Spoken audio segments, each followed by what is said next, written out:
ay malapit nang mapuno ng lakas ng inobasyon, pagkamalikhain at paghahanap ng kaalaman. Para sa lahat ng ito,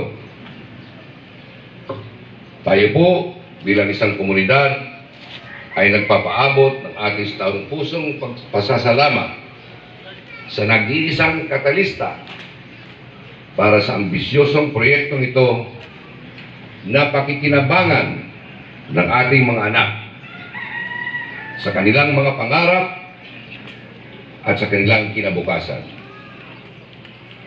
Ang tinutukoy ko po ay walang iba kundi ang ating mahal at visionary mayor, si Dr. Aaron Cabanatuan Balais.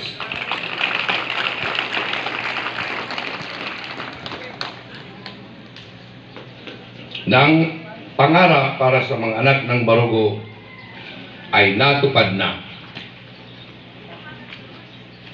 Nakakalungkot na lang po na hindi siya nakapagdalo ngayon para sa mahalagang kaganapang ito dahil sa isa ring mahalagang pakikipag-ugnayan. Maraming salamat po, Doc Aaron.